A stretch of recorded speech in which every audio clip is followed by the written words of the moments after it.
Bueno, buenos días. Vamos a ver, el tema de hoy va a ser barras de resistencia uniforme, o sea, barras donde la tensión sea constante en todo el dominio de la barra, a lo largo de toda la barra. Todos los puntos de la barra tienen la misma tensión normal. Eh, Esto tiene referencia, por ejemplo, en casos donde influyen cargas del tipo del peso propio. ¿Se acuerdan? La semana pasada vimos una barra que pendía, o sea, que colgaba, que influía el peso propio y decíamos que el esfuerzo mayor estaba en el vínculo superior. Es más, en el extremo libre decimos que el esfuerzo era nulo. De todas maneras, con el esfuerzo superior, con el esfuerzo mayor, nosotros vamos a dimensionar la barra, la hacemos de sección constante y va a haber un desperdicio, entre comillas, en el resto de las secciones, salvo la que tiene el esfuerzo máximo, porque el esfuerzo es variable. ¿Por qué digo entre comillas? Porque también vimos otro ejemplo, el de una barra axil con una carga, creo que era de 3.600 kilos, la carga en el extremo, ¿se acuerdan? La dimensionamos y después dijimos, no tuvimos en cuenta el peso propio. Cuando vimos la influencia del peso propio en esa barra de acero, era absolutamente despreciable.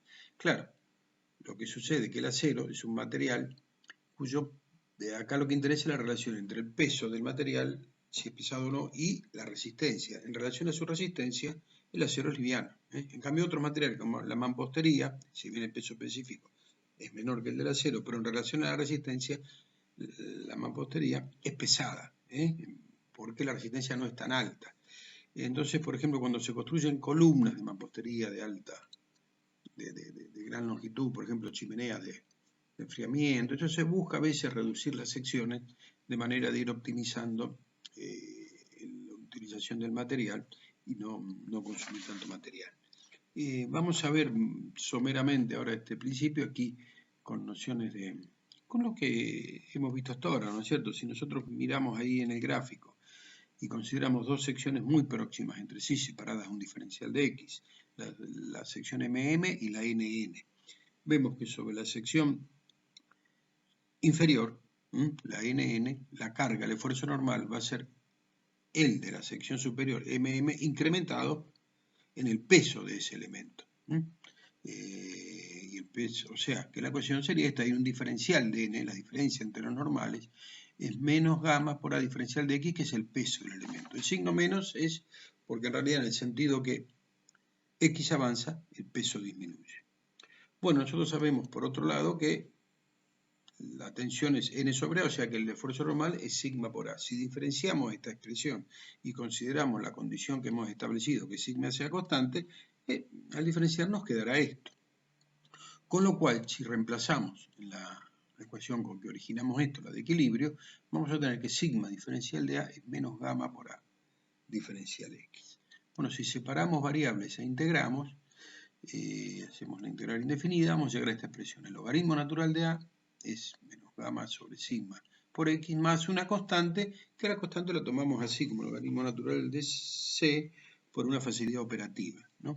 Con lo cual, a será c por e a la menos gamma x sobre sigma. Ahí ya tenemos una pista.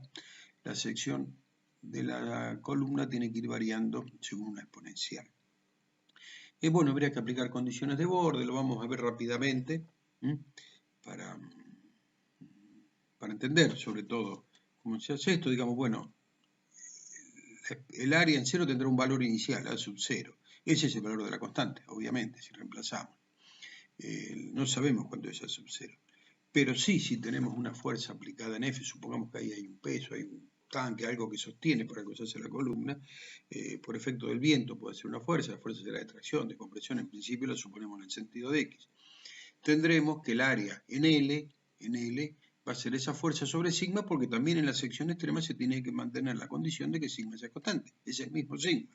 O sea que A sub L será F sobre sigma. Reemplazamos en la expresión que teníamos para área, en la expresión 1, F sobre, o sea, la condición, buscamos la expresión 1 en L y le ponemos como condición que tiene que valer F sobre sigma. Y de esta expresión nosotros podemos despejar A sub 0. Con lo cual, si reemplazamos A sub 0 en la expresión 1, vamos a tener el A para todo X, que nos va a dar esta expresión, F sobre sigma, que es el valor de la sección superior, por E. Esta es la expresión de una barra de tensión uniforme. Esta sería una forma, una barra esa es una torre de enfriamiento. Ahí, más que nada quiero darles la idea, es un tema.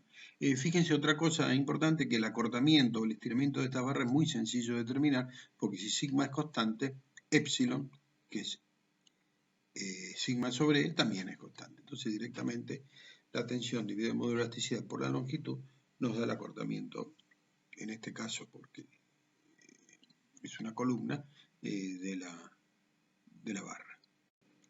Bueno, vamos a ver otro caso, ahora también conceptual, de interés tecnológico, para que tengan idea de cómo se puede operar con estas pocas herramientas que tenemos. Una barra sometida a la acción de una fuerza centrífuga. Es una barra que está girando en un plano horizontal, sería allí, alrededor de un eje vertical con una velocidad angular omega, tipo A a la B, por ejemplo.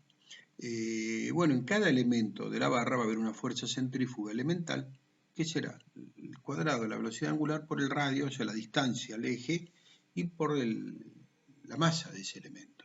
La masa del elemento es ρ, que es acá es densidad ρ, antes hablábamos de peso específico, gamma, ρ por diferencial de volumen, y el diferencial de volumen es área diferencial X. Esa sería la fuerza elemental que tenemos en cada elemento.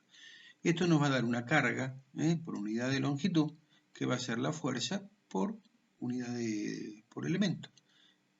Derivando nos queda esa expresión que tenemos así, ρ por A omega cuadrado X. O sea que tenemos una carga que es lineal. Y bueno, de aquí en más, nosotros sabíamos la ecuación que vimos al principio, ¿se acuerdan? Que la derivada segunda de U respecto de X es menos Q longitudinal sobre por A. Reemplazamos Q longitudinal por eso que hemos obtenido. Integramos dos veces, lo hago rápido porque es el mismo proceso que hicimos la semana pasada para la carga de peso propio, que es parecido. Incluso las condiciones de borde son las mismas que teníamos. Las condiciones de borde son que el U en X igual a 0 es 0, está rotando alrededor de donde está el eje de rotación, y que el esfuerzo normal en el extremo es 0, porque es un extremo libre y no hay una fuerza aplicada, entonces el esfuerzo normal es 0. Esta condición se aplica sobre la derivada de U respecto de X. Si aplicamos estas dos expresiones, estas dos condiciones en las dos expresiones que están arriba, llegamos a los valores de C1 y de C2. Esto es operativo, si quieren, lo van haciendo con un lapicito, una hoja en blanco y un mate al costado, y van a verificar todas las expresiones.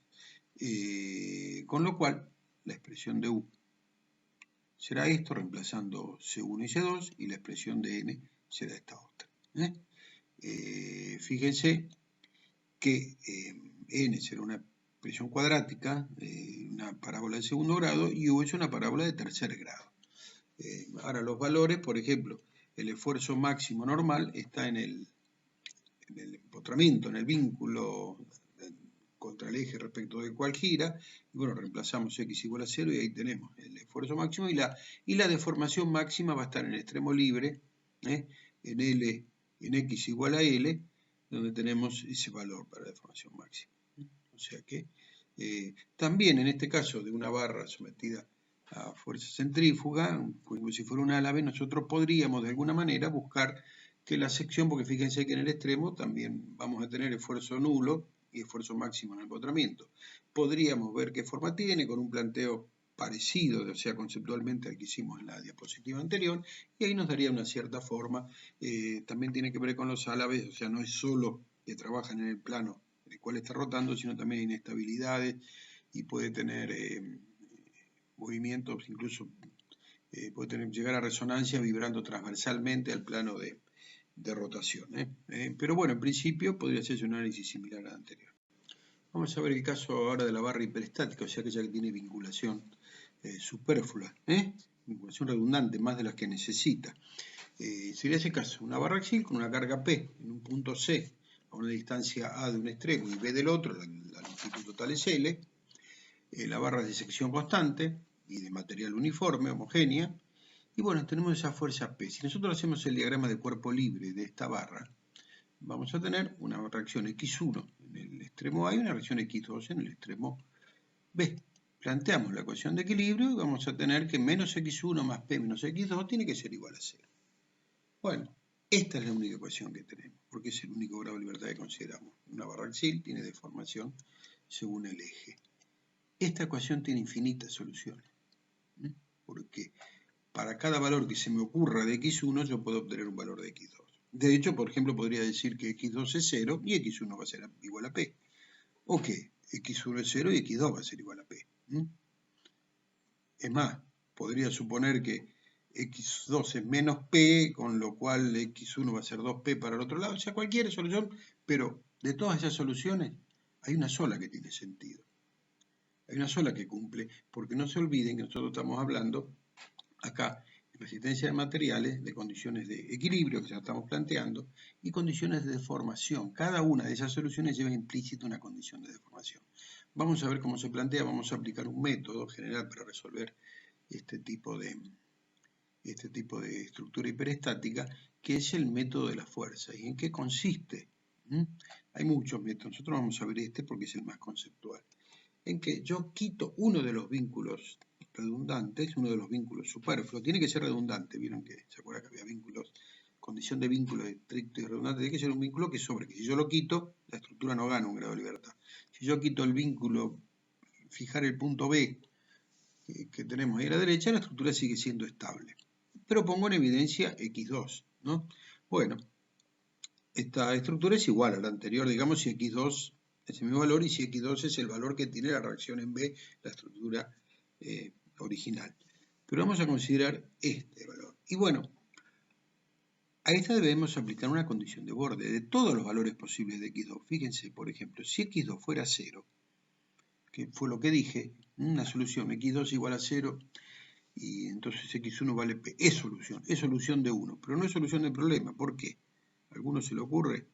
No le puedo dar mucho tiempo. En clase espero, los miro, pero bueno, acá no. ¿Por qué no puede ser x2 igual a 0? ¿Saben por qué? Porque si x2 es 0, el punto B se mueve hacia la derecha. ¿Se acuerdan cuando vimos la barra con una carga en el punto medio? Bueno, acá no está en el medio, pero se va a deformar entre A y C, y desde C hasta B, por arrastre, se va a ir moviendo. Y el punto B, si x2 fuera 0, se mueve hacia la derecha, pero en la estructura original, el sistema a resolver, la que marqué como 1, B no se mueve. Entonces, no cualquier x2 es solución. No 0. 0 seguro que no. Vamos a ver cuál. Para resolver esta condición 3, que podríamos resolverlo ya, poner como condición que sub B fuera 0, vamos a echar mano al principio. Bueno, perdón, me había olvidado decirle que este era el isostático fundamental. Capaz que lo mencioné. Es un isostático que lo tomo como base de fundamento para resolver la estructura. En la estructura hiperestática quito un vínculo superabundante, un vínculo redundante, dejo un isostático y pongo en evidencia la acción del vínculo a través de la reacción, y la estructura es equivalente. La 3 sería equivalente a la 1. Ahora, para resolver este 3 vamos a usar el principio de superposición. Y yo voy a considerar primero la acción de la fuerza P aplicada en C, y luego le vamos a sumar la acción de x2. ¿Se acuerdan que ya lo hicimos esto cuando teníamos la barra escalonada? Que dije, bueno, podemos superponer, vemos la acción de una fuerza y después la otra. Bueno, hay veces que eso combina y lo vamos a hacer acá. O sea, nosotros vamos a hacer que 4 más 5 sea igual a 3, que pretendemos que va a ser igual a 1. Entonces, ¿qué hacemos? Por ejemplo, todos los esfuerzos que tengan 4 esfuerzos, corrimientos, todos los parámetros estáticos y cinemáticos de 4, sumados a todos los parámetros estáticos y cinemáticos de 5, tienen que ser iguales a los de 1. En particular, en el punto donde yo liberé el vínculo, voy a tener un corrimiento en el esquema 4, que es P por A sobre P por A, la longitud, A es la distancia entre A y C. ¿Se acuerdan cuando vimos la barra con una carga en el punto intermedio? Bueno, se deforma, C se estira a C como si fuera una barra con una carga en el extremo, y el resto de la barra de C hasta B acompaña. O sea, ese corrimiento se mantiene uniforme. O sea, cuando lo dibujamos era lineal, desde 0. En A valía 0 hasta un valor en C, y después se mantenía constante hasta B. En el esquema 5, el corrimiento de B es el clásico, menos x2 por L sobre por A menos, porque va en el sentido opuesto. Nosotros hemos admitido, ponemos un sentido. Acá las convenciones son relativas, suponemos que son positivas las que van para la derecha. O sea, x en el sentido natural que avanza x. Entonces, esa fuerza x2 provoca un corrimiento en el sentido negativo. sea, en el esquema 4, B se mueve lo que dice allí, U sub B en 4. En el esquema 5, B se mueve lo que dice allí en el esquema 5. Y en el esquema 1, B no se movía. Si yo pretendo que el 4 más el 5 me representen el problema a resolver, el problema 1, tengo que imponer como condición que el corrimiento de B en 4 más el corrimiento de B en 5 sea igual al corrimiento de B en 1. O sea que P por A sobre P por A chica sobre E por A menos X2 por L sobre E por A sea igual a 0. Los valores que están allí. De ahí despejo el valor de X2. Una vez que tengo X2, voy a la ecuación 1 y voy a tener que X1 es P menos P por A sobre L y X1 va a ser P por B sobre L. Fíjese que las reacciones, cada una, son una parte de P, lógico, pero a cada una le corresponde un valor inversamente, pero cada una tiene en relación con la distancia de P al otro extremo. O sea, X2 en el extremo B es una porción de P que tiene que ver con la distancia de A hasta el punto de aplicación de P. Y X1 en el extremo A tiene que ver con B, que es la distancia del punto de aplicación de P hasta el extremo B. Esto es como cuando tienen, o sea, es como descomponer una masa, sería descomponer P, una masa en dos masas a cierta distancia. La que está más cerca es mayor, la que está más lejos es menor. Fíjense, X2 es menor que X1. ¿Cuánto? Y tanto como está más cerca X1 de P que X2. También les quiero hacer observar que aquí hemos aplicado, también en los problemas anteriores, lo que yo decía que era el protocolo, el método de la resistencia de materiales. Arrancamos con una ecuación de equilibrio, de sumatoria de fuerzas horizontales, que tiene que estar. Después ponemos una condición de deformación, que es que punto B no se puede mover, y establecemos las relaciones constitutivas, o sea, que relacionamos los esfuerzos que están en la ecuación de equilibrio con los corrimientos de la condición de deformación a través de la ley de Hooke. Esas expresiones hasta U sub B, todas las expresiones de sub B tienen que ver con la relación entre fuerzas y deformaciones. Bueno, con esto veríamos cómo trabajamos con el tema de una barra cuando tiene más. Bueno, vamos a ver ahora el efecto de temperatura, que es bastante importante en estructuras. Se da, generalmente se generan esfuerzos bastante grandes debido a la temperatura. Acá vemos cuando un material, bueno, esto lo sabemos, sometido a un incremento de temperatura, delta T, sufre una dilatación. Obviamente si delta T es positivo, le decimos incremento, ¿no? O sea que si tenemos una barra de longitud L y aumenta la temperatura de un delta T, vamos a tener un incremento de la longitud alfa por delta T por L, donde alfa es el coeficiente de dilatación del material, es una propiedad de cada material. También habrá una dilatación en todas las dimensiones, ¿no es cierto? Pero bueno, en este caso, como era una dimensión preponderante, que es la L, tenemos en cuenta ese incremento sobre todo. También habrá otro proporcional en las dos direcciones transversales. Ese coeficiente de dilatación depende del material. Ahí están. Fíjese con observación, los dos últimos, el acero y el hormigón, son bastante parecidos. Esa es una de las razones históricas del éxito del hormigón armado. Si los coeficientes de dilatación fueran muy distintos o no tan parecidos, habría tensiones internas que complicarían el funcionamiento. Bueno, si la dilatación está permitida como la barra que tenemos allí dibujada, la barra se deforma y no hay más problema. Se estira, se ensancha un poquito y se acabó. Ahora, si está impedida la dilatación, como sería este caso, va a haber tensiones, o sea, por la barra se quiere estirar y los vínculos no lo dejan. ¿Cómo lo resolvemos? Hay un ejercicio en el práctico, con la diapositiva anterior lo pueden hacer, o sea, quitamos uno de los dos extremos, vemos lo que se estiraría, y bueno, ponemos la fuerza y la fuerza, o sea, será aquella que haga que el estiramiento total sea el de la estructura original, 0. O sea, la fuerza será aquella que provoca un acortamiento igual al estiramiento que generó la temperatura. Bueno, vamos a mencionar, ahora acá me acordé y lo puse, un caso para que vean esto de las temperaturas, de la influencia, de los infinitésimos físicos, que uno por ahí les habla mucho y cuando saca el valor dice, menos de medio milímetro, qué sé yo, dice, por eso andamos haciendo cuenta. Bueno, pero a veces se hacen presentes y hacen daño.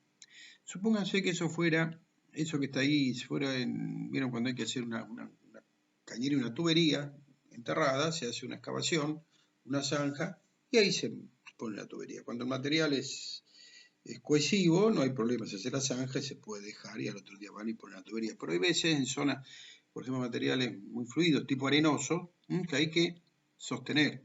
Se ponen paneles o tablestacas sosteniendo la arena y entre los paneles se ponen puntales. Esos puntales pueden ser de acero. Generalmente son de acero y telescópico y se aprietan. Ahora, si llegan a estar en una zona, por ejemplo, si es arena puede estar en una zona, está en el desierto, en África, al norte de África, en el Sáhara, donde los gradientes térmicos entre el día y la noche son altos, ojo, yo les diría que lo pongan los puntales de noche cuando hace frío. Porque la dilatación térmica que existe, ahí vamos a sacar la cuenta, vamos a suponer que tenía 1 metro de longitud y una variación térmica de 50 grados. Sacamos la cuenta, 0, otra vez, un poquito más de medio milímetro. Pero si ustedes esto lo ponen al mediodía, el delta T es negativo y la variación de longitud es de acortamiento. Entonces, el puntal se afloja, la arena empieza a fluir y a la mañana siguiente, cuando se levante, van a estar los paneles tirados en el suelo y la arena llenando gran parte del hueco. Esto hay que ponerlo de noche, ajustarlo y cuando calienta el sol, como decía la vieja canción, esos puntales se tienden a estirar y sostienen mejor a los paneles. Bueno, vamos a ver ahora esfuerzo axial en barra con sección de varios materiales, cuando la sección transversal tiene más de un material.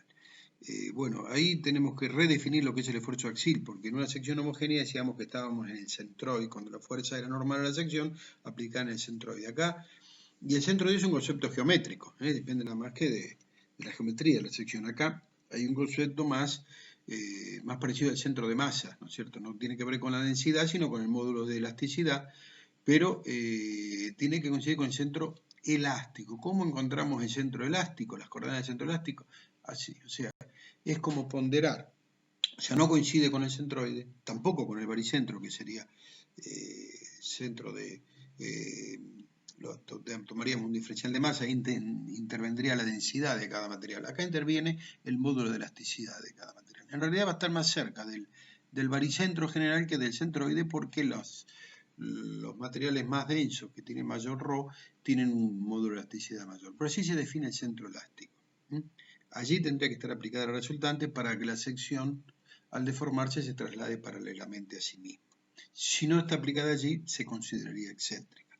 Pero bueno, de todas maneras, nosotros vamos a ver solamente casos donde los materiales tengan su respectivo centro, donde para cada material sí sería centroide, porque en cada material lo consideramos homogéneo, y coinciden los centros de los distintos materiales. Por ejemplo, esta columna de hormigón armado que tiene una carga centrada. El centroide es el centroide de la sección de hormigón armado, está en el medio, y el de las 4 barras de acero también están dispuestos simétricamente respecto del centro geométrico de la sección. Entonces, allí estaría aplicada una fuerza P. Lo que queremos saber es cómo se distribuye, cuánto absorbe el hormigón y cuánto absorbe el acero. Entonces nosotros decimos, bueno, ponemos una fuerza P. Una parte absorbe el hormigón y otra parte el acero. ¿Cuánto de cada uno? No sé. Entre los dos, ¿cuánto tiene que sumar? P. Porque la fuerza tiene la fuerza P para abajo. Si P sub H más P sub A vale más que P, eso se nos va para arriba, ¿no? O sea, P sub H más P sub A vale P. Condición de equilibrio. Entonces tenemos que plantear una condición de deformación ahora. Condición de deformación es que, o sea, desde ya que las barras de acero están trabajando solidariamente con el hormigón, ¿no es cierto? Ustedes vieron cuando se hace una columna, se ponen las barras, se hormigona, cuando fragua el hormigón queda adherido. Entonces cuando se acorta todo junto, o sea que lo que se acorta la parte de hormigón es igual a lo que se acorta las barras de acero, y es igual a lo que se acorta la columna. Bueno, equilibrio, condición de deformación, ¿qué nos falta? Relaciones entre fuerza y deformación. Muy sencillo. el delta del hormigón va a ser proporcional a la fuerza que le toque al hormigón por L sobre L por A del hormigón. Y el delta del acero va a ser proporcional a la porción de fuerza que le corresponde al acero por L sobre por A. Esta es la fórmula que hemos deducido para el caso simple, que acá se aplica doblemente. Bueno, estas dos expresiones, teniendo en cuenta que tienen que ser iguales, nos da una relación entre P sub H y P sub A, con lo cual resolvemos la ecuación primera, para la cual también, si la analizamos individualmente, tendríamos infinitos resultados, pero hay uno solo. Hay uno solo que vale. Entonces sabemos que deben cumplir con esta condición, P sub H y P sub A, y después lo demás es todo operar matemáticamente. Ahí tenemos la relación ahí tenemos el valor de P en el hormigón, y acá tenemos el valor de P en el acero. Si quieren, así como una observación, digamos que, fíjense lo que multiplica, lo que divide, es como que tenemos P, dividimos por la suma de las rigideces totales, que es el E por A del acero más el E por A del hormigón, eso todo lo que tenemos de rigidez, en los dos casos dividimos y después le adjudicamos a cada una de acuerdo a su propia rigidez. Al hormigón multiplicamos por E del hormigón, A del hormigón, y al acero por el E del acero, A del acero. El sigma en cada caso va a ser el P que le corresponde dividido el área, y se verifica sencillamente que la tensión en el hormigón y la tensión en el acero va a estar en relación a sus módulos de elasticidad. ¿Por qué? Porque la tensión en el hormigón, la ley de Hooke para cada caso, es el E correspondiente por el epsilon, y el epsilon es constante porque el epsilon es único, porque el desplazamiento es el mismo para los dos. Bueno, vamos a ver ahora corte puro. Cuando una sección de una pieza actúa exclusivamente un esfuerzo de corte, decimos que tenemos corte puro. En esos casos nosotros suponemos que se desarrollan nada más que tensiones tangenciales y que se distribuyen uniformemente. Al distribuirse uniformemente, vamos a tener que el tau es directamente el corte dividido el área.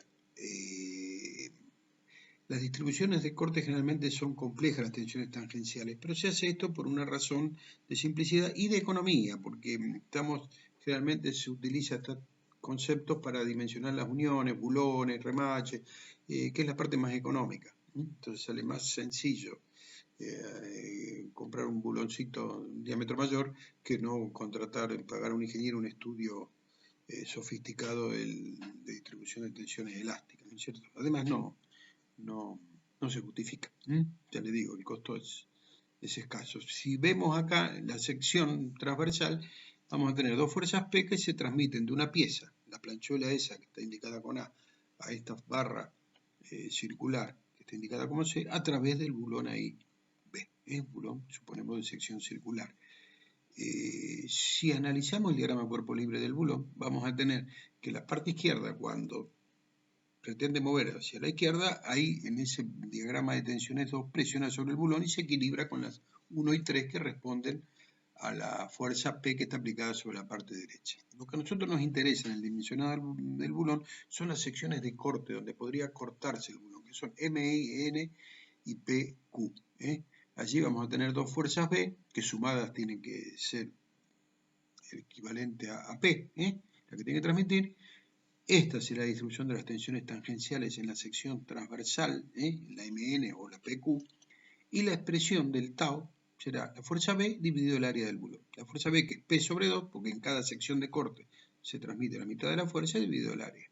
En definitiva, lo que vamos a tener que hacer cuando en algún problema tengamos que resolver las uniones entre barras, entre elementos, es identificar las secciones de corte, cuáles son, y la fuerza que transmiten.